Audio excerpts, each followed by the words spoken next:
Hello, welcome to this video on creating the lead. In the previous video, we talked about different types of leads: summary, anecdotal, and contrast. Since the summary lead is the most common in news stories, in this video we're going to focus on what to include and what not to include in a summary news lead. A summary lead is the first paragraph in an article, and it contains the most important information. This is important especially if the information may affect the reader's lives. Let's look at an example. A fire started at 8:14 a.m. on Friday on the 200 block of South Jessup Street. 2 adults and 1 child went to Chestnut Hospital shortly after 9 a.m.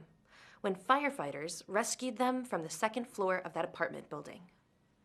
Firefighters put out the flames by 10:12 a.m., but unfortunately residents cannot return to their homes because of the damage.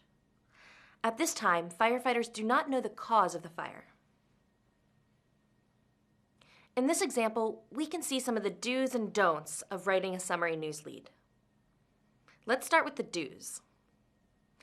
1. Give WH information. 2. Be specific. And 3. Be brief. Let's look at WH information first. We can see what happened, a fire, who is involved, residents and firefighters, where it happened, the 200 block of South Jessup Street, and when it happened, 8:14 a.m. on Friday. Can we tell why the fire started? No, but let's notice that the journalist was transparent about their process for finding that information.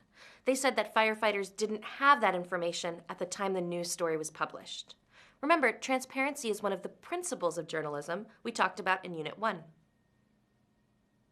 Let's move on to the second do, being specific. Being specific means giving exact details. Notice the journalist in this lead didn't say that a fire happened in the city of Philadelphia. They provided the exact block. Also notice the lead includes the exact time, 8:14 a.m. This information informs the reader in case they know someone who was in that area at that time. Now let's talk about the final do, being brief. Being brief means being short or using few words. Notice in our example, the journalist was able to write all of the necessary information in just 4 sentences. Now that we know what to include in a summary news lead, let's talk about what not to include. Because this is a summary news lead, we don't want to include any extra details like descriptive words. A summary news lead should use concrete words that clearly communicate the important parts of the story.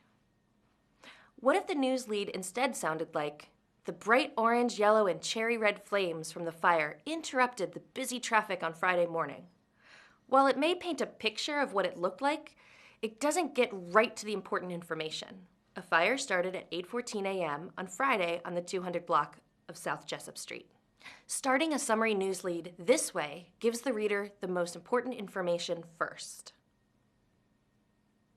In addition to descriptive words, summary news leads should also not include extra words that may repeat information.